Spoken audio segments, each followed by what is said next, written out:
মা, ব্রেকফাস্টে কি আছে? অমলেট বানাবে? অমলেট একটা ডিম দিয়ে 7 দিন চলে যেতে পারে। তুই ভর্তা করে খেতে শিখেছিস না? কি বললা? একটা ডিম দিয়ে 7 দিন? হ্যাঁ হ্যাঁ, ওটাই বলছি। একটু ওইভাবেই চলতে হবে, একটু কিপটামি না করলে ধনী হব কি করে। প্রথম দিন হাফ ফ্রাই, দ্বিতীয় দিন ডিম সর্ষে, তৃতীয় দিন কারি। দেখেছিস, আমার কাছ থেকে একটু মাথা করো। আমি কত কিছু আইটেম একটা ডিম দিয়ে বানিয়ে ফেলবো। আমার তো মাথা ঘুরছে কথা শুনে। মা, স্কুল ফিস দিতে হবে, 2000 টাকা হয়ে গেছে। কি বললি? আবার টাকা লাগবে? তোদের স্যার কি টাকা চিবিয়ে খায় নাকি? আরে মা, তুমি এভাবে কেন বলছো? যেটা ফিস ওটা তো দিতেই হবে।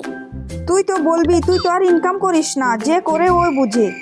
তোদের স্যারকে বলবি একটু হিসাব করে চলতে, এভাবে চললে কখনো ধনী হতে পারবো না। মা, তুমি কি জানো আমি যদি স্যারকে এভাবে বলি স্যার আমাকে কি করবে? এগুলি বাদ দিয়ে রেডি হও, মার্কেটে যাব। 1 মাস হয়ে গেল কোনো মার্কেটিংই করছি না। ওখানে যাই আবার কি করো জানি না। তাড়াতাড়ি বের হো, না হলে আমি একাই চলে যাব। ঘরে একটা সবজিও নাই। দিদি কি নেবেন বলেন? একটা আলু, একটা পেঁয়াজ দাও তো। 1 আলু 1 পেঁয়াজ, এটা কিভাবে দেবো? 1 কিলো নিয়ে নেন না। 1 কিলো তো বলবেই, মাংনা তো দেবে না। মা, একটু চুপ থাকো না, আমার লজ্জা লাগছে। আচ্ছা দিদি, আমরা তো এভাবে দেই না, কিন্তু একটা চাইছেন যদি, আমার পয়সা লাগবে না, একটা একটা নিয়ে যান ফ্রিতে। এই শুভ, তোর রুমের লাইট জ্বলে আছে, একটা লাইট অন হলে হয় না? আমাদের বিজলির বিল আকাশ ছুঁয়ে যাবে, ওটা কি জানিস?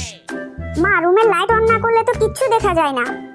বাইরে গেলেই তো হয়, বাইরে তো সবকিছু দেখা যাচ্ছে সূর্যের আলোয়। মা, আচ্ছা বলো তো, এভাবে হিসাব করলে কি আর চলে? কেমন আছেন বৌদি? আমি শুনলাম আপনার একদম ইউনিক বাজেট সিস্টেম। আমার বাড়িও অ্যাপ্লাই করব, সেজন্যই শিখতে এসেছি। হ্যাঁ হ্যাঁ, একটু হিসাব করে না চললে কি আর হয়? আরে এ কি অবস্থা? এটা না আপনার ছেলে? চুলগুলো এরকম কেন? আরে আর বলবেন না, এটাও একটা ইউনিক স্টাইল, আমি বানিয়ে দিয়েছি। বেকার নাপিতকে টাকা দেওয়া কি দরকার, সেজন্য আমি কাটিং করে দিয়েছি। ও আচ্ছা, এখানেও একটা কিছু শিখতে পারলাম। আন্টি, কখনো আপনার ছেলের সঙ্গে ট্রাই করবেন না, আমি সহ্য করছি, আপনার ছেলে তো আগুন বরাবর। মা, আমাকে নতুন জামা কিনে দাও। কি বললি? আবার জামা? সেদিন না কিনে দিয়েছি। ওটা সেদিন নয়, এটা 2 বছর আগে কিনে দিয়েছো, এখন নতুন লাগবে।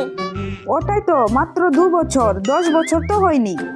মা, আমি বেহুশ হয়ে গেলাম তোমার কথা শুনে। বন্ধুরা, ভিডিওটি ভালো লেগে থাকলে চ্যানেলটিকে লাইক, কমেন্ট, শেয়ার এবং সাবস্ক্রাইব করে দেবেন।